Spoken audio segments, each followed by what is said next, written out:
الرحمن الرحيم.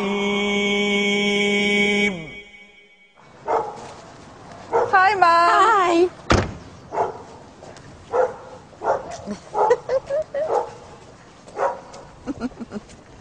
I've got a surprise for you. Lovely to see you.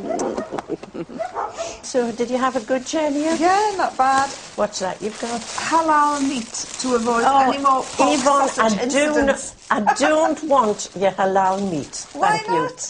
Look, I wouldn't eat it. This is healthier than the meat that you eat. It doesn't matter whether it's healthy or not. Do you know how they kill those animals? I wouldn't be able to eat it. It's a very painless process. I'm sorry.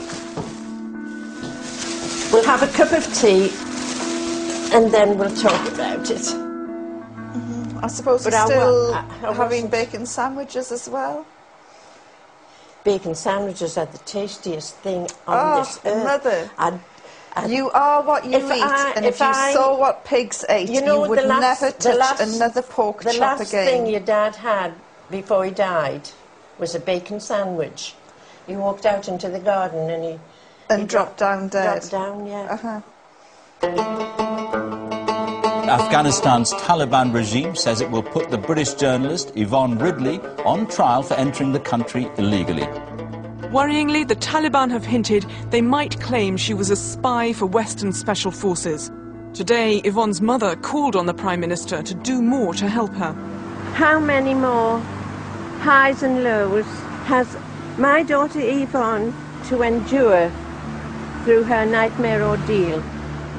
At the Sunday Express, her employers insist she's a bona fide journalist who only entered Afghanistan to report on the humanitarian situation. Fell off a donkey, captured by the Taliban, gave them an undertaking that I would study the Quran if they released me, and against all the odds, they released me. She's had so many prayers said for her, and I'm sure it's the power of prayer that's brought about this happy ending. Well, I hope it is a happy ending. Right there. Look right in the lens, bro. Big smile, really big. That's one this way.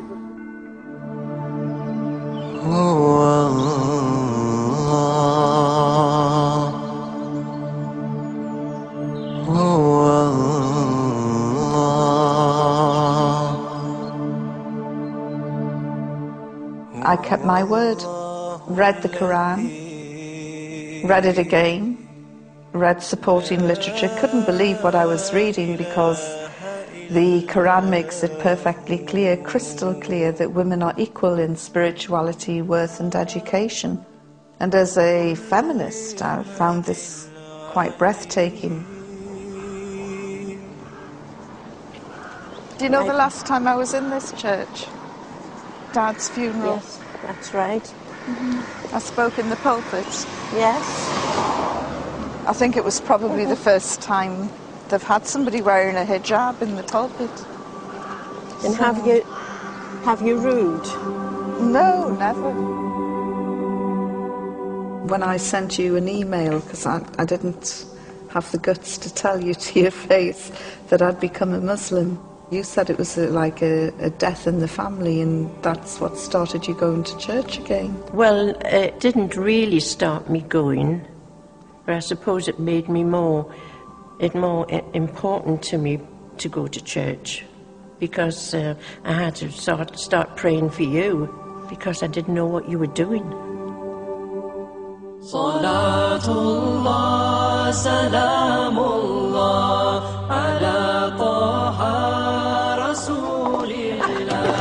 Salatullah, salamullah. She was really very ambitious, always wanted to be a journalist. It wasn't a 9 to 5, Monday to Friday job. It was midnight, Saturday, Sunday, and it didn't matter whether she was on holiday or whatever, wherever she was. If anything cropped up, she would be there, you know, hungry for news. She was very much on the side of the underdog.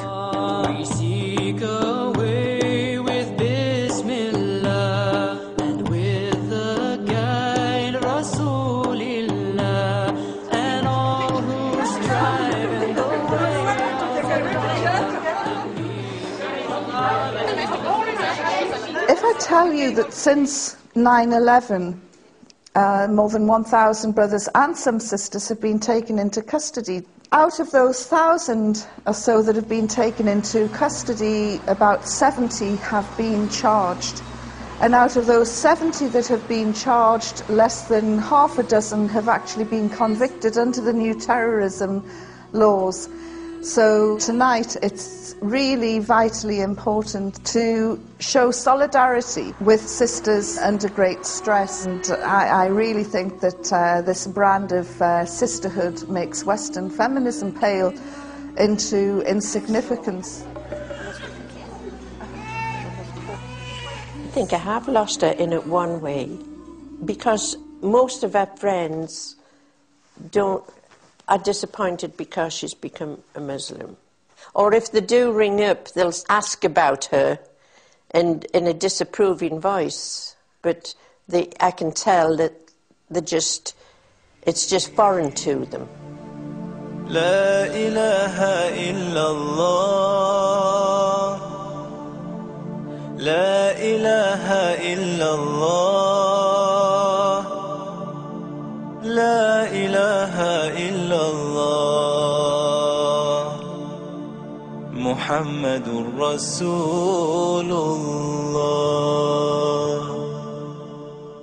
Whenever I come back to Tanfield, I think I'm the only hijabi in the village. Yes, and I'm glad you don't go out very much. Oh, ma'am, are you ashamed of me? Well, I'm not ashamed of you, but I can't get used to the idea of you wearing the hijab. But what is it that you're so afraid of? It's not that I'm afraid of anything, Yvonne, it's just that... After July 7 happened, you rang me up and said, get that hijab off now. That's why it's hard to see what is culture and what is Islam. And some people... Once you put on the hijab, that's it. You know, you cannot mistake you for anything else. You are a Muslim. Yeah. So you immediately propel yourself into the front lines, short sword fighting for Islam. Absolutely. There's a bit of a pressure on you, really, because when I cycle to the hospital and back, and if I get really angry with some of the idiot buses, I've caught myself sort of making some rather rude gestures, but because I'm wearing my headscarf, I think, oh no, they're going to think that I'm a Muslim who makes rude gestures. That's it, because everything that you're judged, it's not some mad female cyclist, it's some mad Muslim female cyclist. Yeah, mad bicyclist terrorist. Just because I put on a hijab does not mean I am a second-class citizen, and I refuse to be treated like a second-class citizen. I refuse to dilute my professionalism as a journalist. I refuse to bow down to anyone but God. I refuse to... You would curtsy to the Queen? No, not anymore. Well, that's... Well, you saw that happen when I got that award in the House of Lords. Yes, and that was disgusting. Oh, Mother, this was when I met the Duke of Kent, and he went to shake my hand, and I went like that, and then I said... That was a bit too over the top. How? Well, the man, he put his hand out to shake it, and it was an insult to him for you not to shake. You shook hands with Aziz, you shook hands with Arafat. Tariq Aziz and Yasser Arafat, that was before I was a Muslim. And if you notice, I'm not even wearing a hijab. As a new convert, I just try and keep everything as simple as I possibly can. You know, I'm told that it's not Islamic to shake a man's